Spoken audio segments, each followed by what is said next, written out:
नमस्कार दोस्तों। हम लोग साहित्य पे बात करते हैं कि साहित्य क्या है। आप लोग जानते होंगे साहित्य, हिंदी साहित्य और अंग्रेजी साहित्य। हिंदी साहित्य के आप कवियों को भी जानते होंगे, लेखकों को भी जानते होंगे, और जो इन्होंने आत्मकथा लिखी है, जीवनी, उन सब से भी आप कुछ परिचित होंगे। आपने कभी न कभी कोई कहानी सुनी होगी और कोई कहानी पढ़ी होगी या कोई कथा सुनी होगी, वो सब साहित्य के अंतर्गत आता है। तो हम लोग साहित्य के कुछ पारिभाषिक शब्दों पर बात करते हैं कि साहित्य का आशय है साथ साथ और हितयुक्त, साथ साथ और हितयुक्त और लोक मंगल,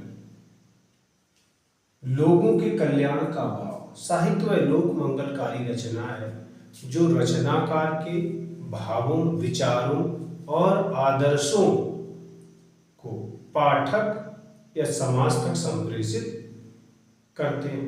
किसके माध्यम से? साहित्य के माध्यम से। जैसे आपको कोई बात कहनी है, नैतिक शिक्षा देनी है, या किसी के दुख, दर्द, तकलीफ को लोगों तक पहुंचाना है, तो साहित्य के माध्यम से पहुंचाया जा सकता है। और साहित्य सत्ता की प्रतिपक्ष रहती है हमेशा, और जनता की आवाज होती है। जैसे कि नागार्जुन की एक पंक्ति से कुछ अनुमान लगाइए। वो कहते हैं, क्या दक्षिण क्या वाम, जनता को है रोटी से काम। तो जनता की वो आवाज उठा रहे हैं कि दक्षिण पंथ, वाम पंथ, ये जो विचारधारा है, जनता को इनसे ज़्यादा सरोकार नहीं है, ज़्यादा कोई मतलब नहीं है।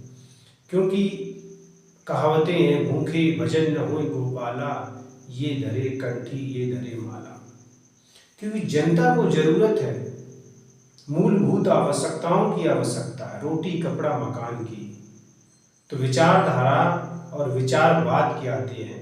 पहले सुदाग्नि, पेट की जो आग है, भूख है, उसको शांत करना होता है। तत्व होता है शब्द और अर्थ, शब्द और अर्थ, शब्द और अर्थ। इसका एक गहरा अर्थ होता है साहित्य और मानव, साहित्य और मानव, भाव पक्ष और आत्मा। देखो, जिसमें भाव पक्ष, भाव हम लोग महसूस करते हैं, दिखता नहीं है, छू के नहीं देख पाते भाव को। किसी के मन में हर्षोल्लास है, उसके हृदय में प्रफुल्लता है, या उसके हृदय में दुख है, पीड़ा है, संताप है, तो आप उसको छू के नहीं देख सकते। जैसे कि आप किसी पदार्थ को छू के देख लेते हो, ठंडा है या गर्म है। भाव के साथ ऐसा नहीं है। तो वही आत्मा, ये अंतर वस्तु के अंतर्गत आता है, अंतर वस्तु के। और कला पक्ष मतलब सिर, शरीर, जिस तरीके से कहा जा रहा है, बाह्य पक्ष, जैसे कि कंपेयर करी गई है, जैसे ये शरीर है, इसके अंदर कुछ ऐसी चेतना, या कह लो, या हम लोग मान लेते आत्मा। किसी ने आत्मा को नहीं देखा है, लेकिन हम लोग उसे फील करते हैं कि ये अंतर वस्तु है। लेकिन शरीर को आप देख रहे हैं, ये हाथ है, नाक, मुंह, तो ये शिल्प हो गया, ये बाह्य पक्ष हो गया। वैसे ही शिल्प यहाँ पर कहा जाता है कहने का तरीका, ढंग, अपनी बात कितने प्रभावशाली तरीके से कही जाए कि लोग उसको सुने और उस पर विचार करने के लिए मजबूर हो जाए। धन्यवाद।